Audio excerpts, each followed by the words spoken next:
Hey, welcome everybody to a Friday edition of Marketing Mischief and Mayhem, the show where we talk to some great strategists, creatives, and marketers in technology marketing to hear what's actually happening in the trenches today. I'm Russell Quinan, the Chief Strategy Officer of Theory SF in San Francisco. We're a brand and performance marketing agency for technology companies, and we've been having these kind of great conversations with our clients and with friends in the industry, and we thought we'd just bring it to a larger group to hear the kind of things that we're hearing. So I'm really excited about my guest today. Let me tell you why. Because this guest has left a creative fingerprint on some of the world's most iconic brands and probably redesigned your expectation of what great looks like. He's launched Alexa at Amazon, scaled Square's creative across food, franchises, and fintech, and now he's leading the brand and creative revolution at Vimeo, where storytelling isn't just compelling, it's cinematic. He's also co-founded a record label from his bedroom, pitched Heineken without spilling a drop, and once made experiential marketing feel like a Wes Anderson fever dream.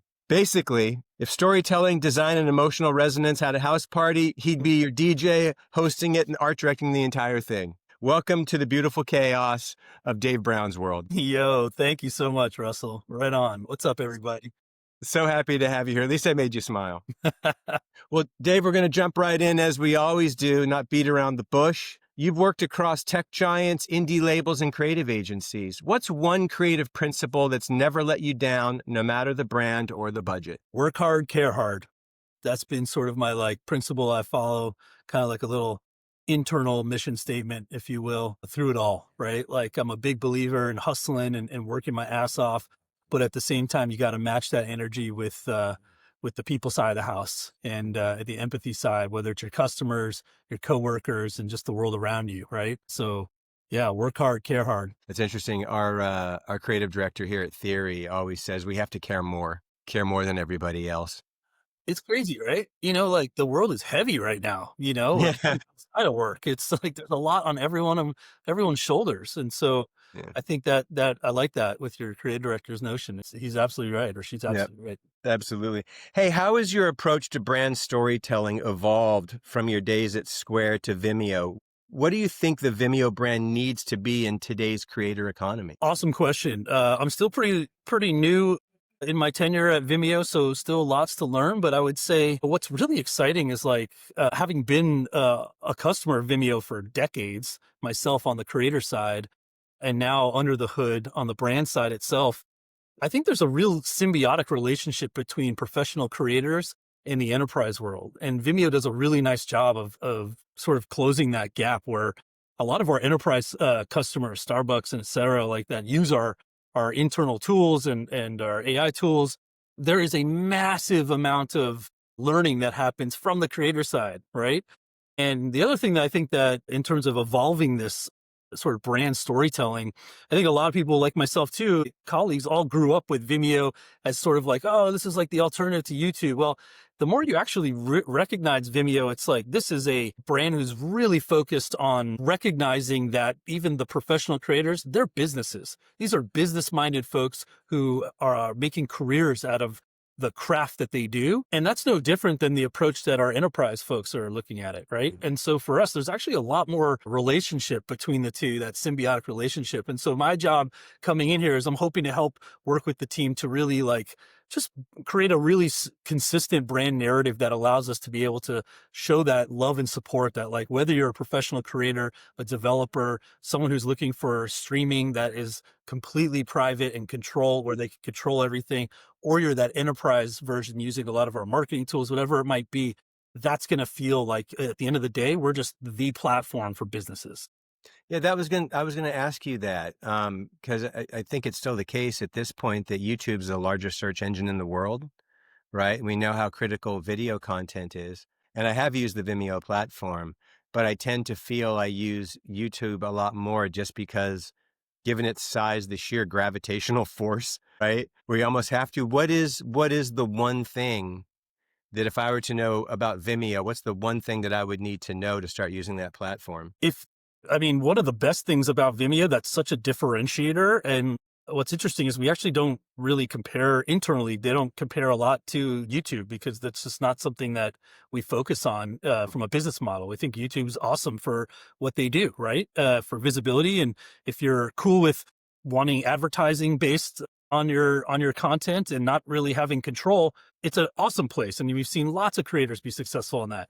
If you want to create professional quality video for craft, all, from filmmaking all the way to the business side of the house, the number one thing is just about privacy and control. If you want to control your content and be in total control and customize what that looks like, if you want to monetize it, you want to charge for it, you want to, whatever it is you want to do, you want to keep it internal only, you want to use it for training videos, whatever, learning and development, that's the biggest differentiator, where Vimeo is just the best platform for control and privacy. Okay. Well, that was your sales pitch that, by the way, costs extra. So keep an eye out for my Venmo request. Vimeo sits at the intersection of content, creativity, and community. How do you balance showcasing artistry with driving performance and growth? With driving performance, I mean, I think that's a great question. We have an awesome self-serve model. So anyone can just go to vimeo.com today.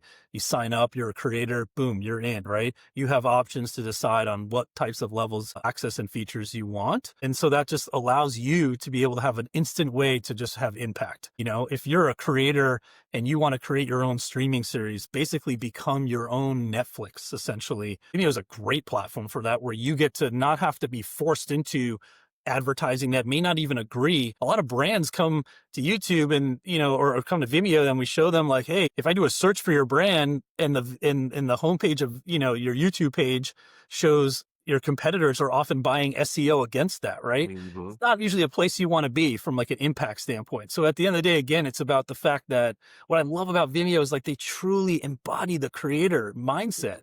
This is about making you successful and understanding that this is a business. And in a business sense, you want to give that person total control. So you go to Vimeo if you want the best quality and you want the best means of monetizing based on your rules, right? That's what's exciting from an impact standpoint. Okay, awesome. So you've launched global campaigns and grassroots record labels. Where do you find more creative freedom? Inside a corporate machine or as a scrappy founder? By the way, I hate that word, scrappy. Yeah, it's a great question. If I have one more brand come to us that says we don't have a lot of money, we really need to be scrappy here. Right. I think it's a combination of all of it, right? Like I'm a big fan of just racking up experiences, and grateful for the fact that I was able to turn a lot of my like passion projects into businesses, from a creative agency to record label, art gallery, writing books, whatever it might be. And you just rack up those experiences. You're cataloging these learnings, right? And then when I made the leap after many years of decades of doing sort of the entrepreneurial efforts. I then made the jump into the 9-to-5 world, working for others, and then climbed my way into the corporate, atmosphere that you're describing. And again, it's still racking up those experiences. It's those learning moments. So I don't know if there's one that's like, if the question's around where do you be scrappier, you can be. Well, it's about where can you be more creative? Can you be creative inside the corporate machine? Oh, hell yeah. Absolutely. And that's where I think, I'm able to tap into sort of my punk rock entrepreneurial roots and and flex those muscles inside a corporate environment. You're always going to have instances where you play the game, where we've all in the creative field have been in many instances where you start here with that idea and then it goes through review, gets watered down. Par for the course, right? Yeah. But then there's also those moments where you can get some really great ideas pushed through, and you live for those moments, and you turn people on. Years ago, I was writing a creative blog and turning people on to music or art and film. And then in the corporate structure, it's sort of almost the same scenario internally, right? Where you're pitching, and any creative knows this. We're in the business of pitching. Influence is the number one thing we do, right? And so how we package things up and sell is a total art. And it's one, if you are in this business, you love it, right? Guys like you and me, this is what we live for. We live for that tension that you're in that room and you've got different personalities of different hierarchy of executives and different stakeholders. Being able to the art of the sell is so exciting, and be able to flex that creativity where you can So for some people, it's the use of language. For others, it's visual. It's all in the communication, right? And to me, that all falls under the wrapper of design. Yeah. I often tell a lot of the newer writers I work with, like, you are designers at heart, right? And your language is words. But this all is design. And that's what's exciting. I think in the corporate environment, man, I love those moments when I get the opportunity to pitch, wild ideas, or just bring in references of punk rock or zines. And like, people are doing one pagers. Well, what if we reinvent one pagers? To you, it's reinventing, but to me, it's just going back and making a zine, you know? Mm-hmm. These are the kinds of fun things that I think. It's also another layer of it is how exciting is it to do when it's somebody else's money?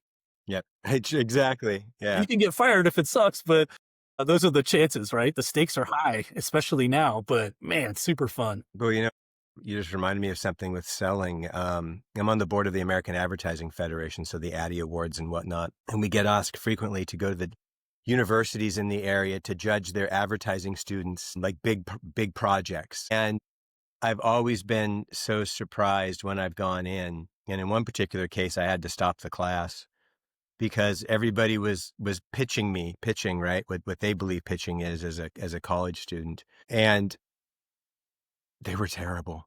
Some of the ideas were good, but they couldn't communicate to me, who's supposed to be, the person who's going to say, you won the pitch. And they could have had great thinking, a nicely designed presentation, but they couldn't speak or look at me and bring me along on their journey. And I had to tell them, I said, you know what?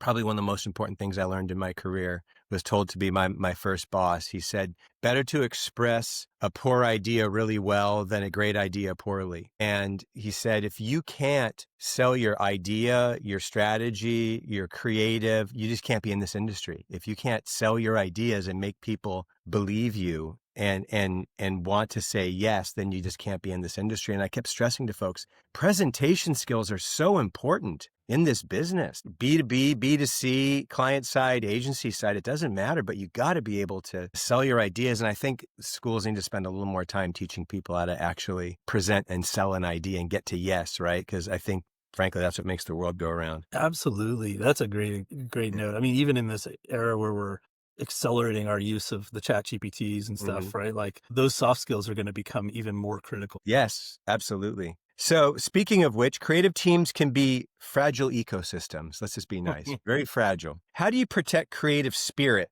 while delivering business outcomes? Yeah, I love that. I think I'll say this too, which is I think early on in my career, I was pretty numb to the fact that not recognizing the importance of making sure that our creative output was totally and directly contributing to the business side of the house, right? Often we were just lost in like, we're going to make things look great and fluffy and wonderful and pushing pixels for the hell of it. And when you get that unlock, man, it's like, it's really exciting. And so for me, it's really about, as a creative leader, one, you got to understand the language that's being spoken at the executive level, right? You really understand the goals, the business side of the house, inside and out. And I'm really attracted to that side of the business. And then for the team, it's about making sure, all right, well, how do I help convey that to the team? And at the flip side, it's also conveying the value that creative brings to the C-suite. And so there's a give and take on both sides. They're sort of indirectly educating us on the things that are going to move the needle, and by which I can then take that in prioritization of making sure the work we're doing is actually the right work that actually moves the needle,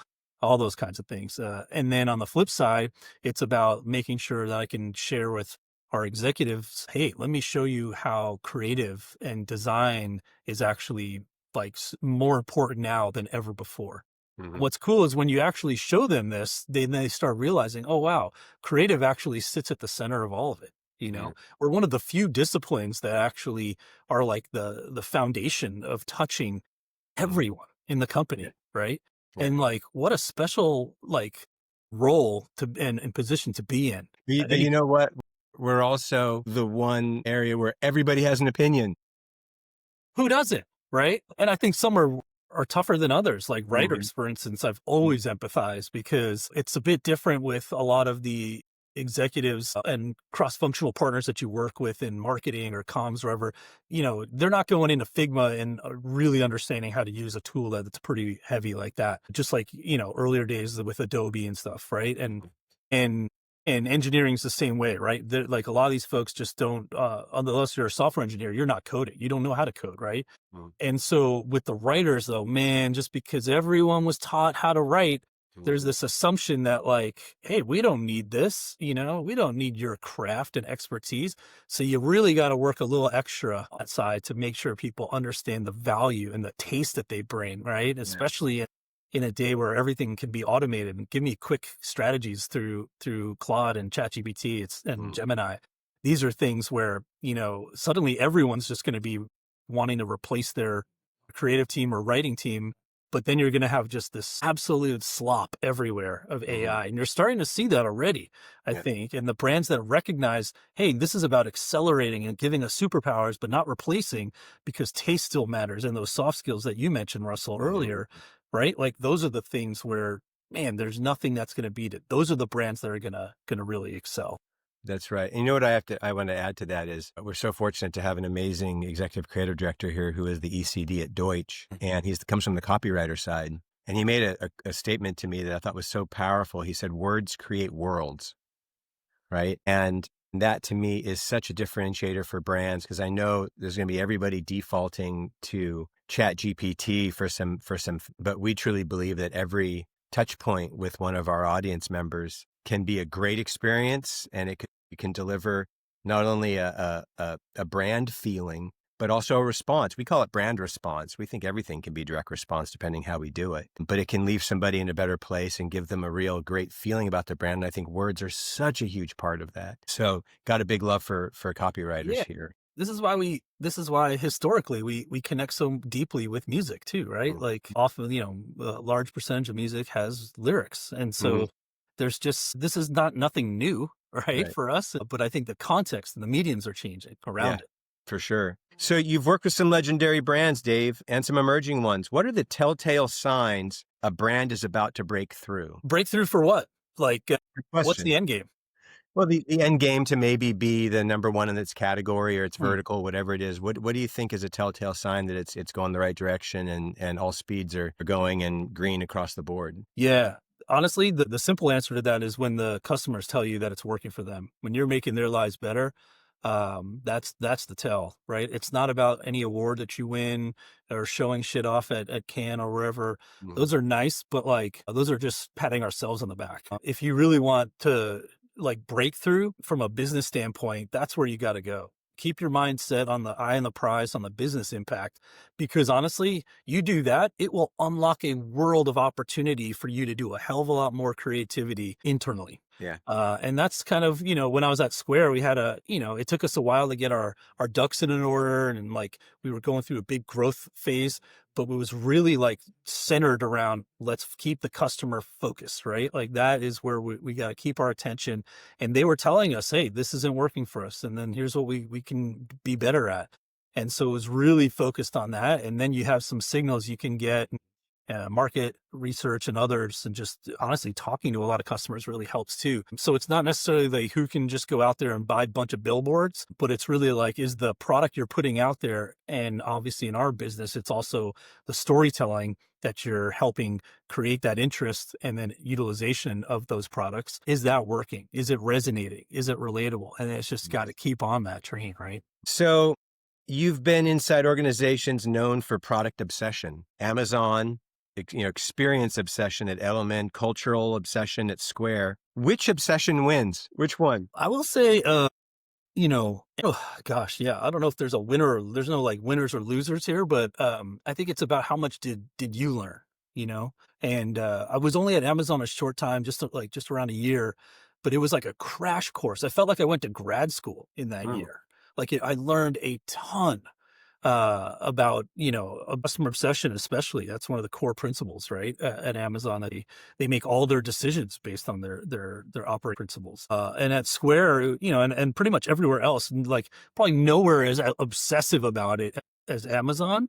But I will say probably the most thoughtful was definitely at Square Block, where it was just very much like we are in service of our customers. Everything we do is in service of them. And so it was sort of the similar mentality at Square. Let me ask you something that's kind of a question that I'm having, like a philosophical question as of late. I've been very fortunate in my career to work at some, blockbuster creative agencies, and creativity above all else was the number one thing, period. And yet I'm finding now, especially in the tech side, in the B2B tech side, there doesn't seem to be as much desire from the client side to have amazing creativity as much as it is to have amazing performance. Do you think that this trend is going to continue, or will we see a resurgence back to, inspired creativity as a brand equity, right? That helps new brands break through. Yeah, that's an awesome way of thinking about it. I do think you're absolutely right. Like I'm feeling it too on all the different companies that most recently been at. It's very focused on performance, maybe because they're all publicly traded companies, so there's a little Hmm. added extra pressure every quarter for that. But yeah, I think we're hearing a lot in the virtual hallways here of just, you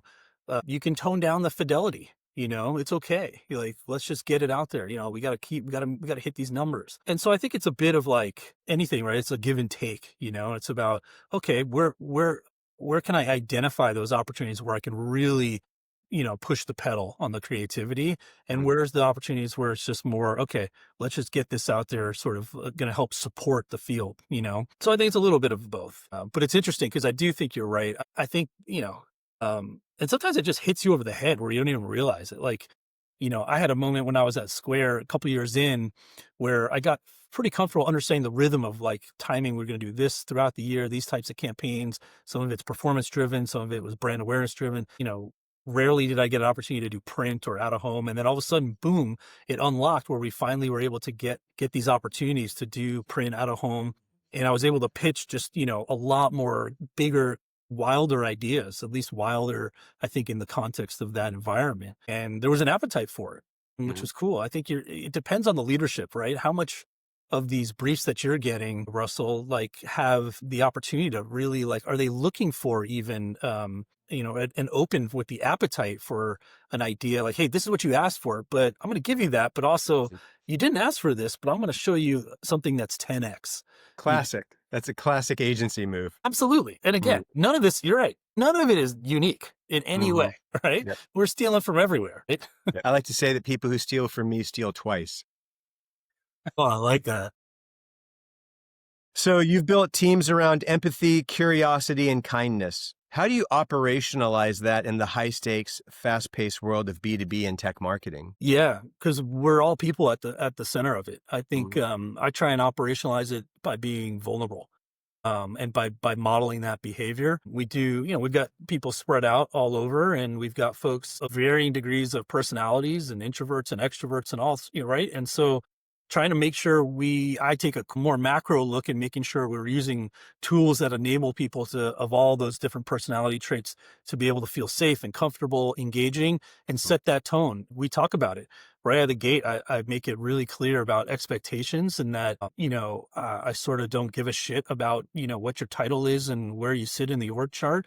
Let's be kind to each other. And, you get that phone call from a family, you take that. Right. Mhm. Like, and just like those little things, and setting up rituals, I think, is really important.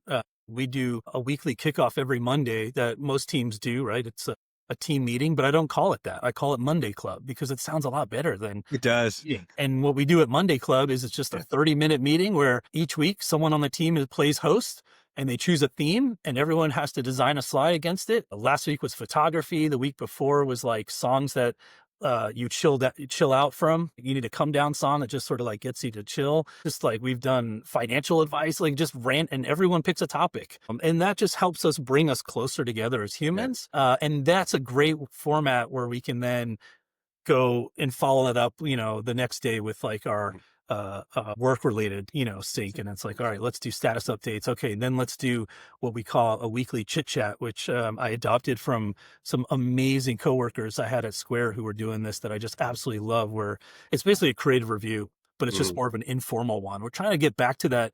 Remember the days, obviously, when we were all in an office together, you just sort of walk around, people's desks, and they get to talk about, let me show you what's on the monitor here. I'll show you some work. Or we had a lot of stuff pinned up on the board. We just don't have those environments anymore. Yeah. like we did. And I crave those moments. So I think it's about the language we use and just setting up that infrastructure where it allows you to feel like you're more conversational and informal in tone, but you're still impactful in getting the things that you need. I'm going to steal your Monday Club or whatever you called that. Yeah, Monday Club. Go for it. I love that. My first agency I worked at, I was on Sony, and the agency had something called the Monday morning whip meeting, work in progress. Love it. But whip meeting was basically the whipping because, you know, the CEO of the agency and everybody sitting around like, weren't you supposed to have the creative brief like yesterday? No. Like, where's the creative? Because I like Monday Club better. What advice would you give a new VP of creative trying to establish brand voice in a product-led organization that's never had one? That's never had one. That person's going to have to do a lot of educating on getting buy-in from the top down on why brand is so critical and important. That's the first thing. And then the best way to do that is to go interview a whole bunch of customers, and you're going to probably get a ton of fragmented answers on what is that brand? You know, what is the product or brand? You know, what does it mean? You're going to get 10 different answers. You interview 10 people, and that's not good, right? And you gotta, that person, the advice I give that person is like, take that data, use that data to then show how you need to propose some investment around and tightening up, getting that brand consistent, identifying that brand voice, testing it with your audience, showing that it resonates, and then infusing that in the entire company. Have an internal rollout plan, right? From a comms standpoint, all of those things. Partner with all your cross-functional leads, right? And just make sure everything from the product to the website, to the social, to the events we do, everything ladders up. I call it Fox Newsing, right? You got to Fox News the shit out of that stuff once you get that down, because it needs to be everywhere. Yeah. Yeah. That's actually one of my most favorite things that I do with our brands when we do our audits and we talk to the C-suite and the various people and the customers that they didn't win, that went another direction, is having those conversations around the brand and what do they think it is and what's great about it, what's not. Just, I love that discovery phase and bringing that kind of information back and saying, therefore, here's what we are going to do, is probably one of my most favorite presentations. All right, Dave, we're moving to the next most exciting round ever. It's the lightning round. Let's go. So this is where you give me your first take, top of mind answer to each of these questions. Are you ready? Let's go. Let's go. Would you rather win a Cannes Lion or get a mixtape shout out from Frank Ocean? Mixtape shout out from Frank Ocean, hands down, easy. Okay. Describe your brand aesthetic in 3 emojis. Go. This is the Dave Brown aesthetic, not my company that I work for. Old man and face palm. Fist pump. We're laughing. Yeah. You led with poop. That's amazing. Yeah, I mean, who doesn't love a good shit?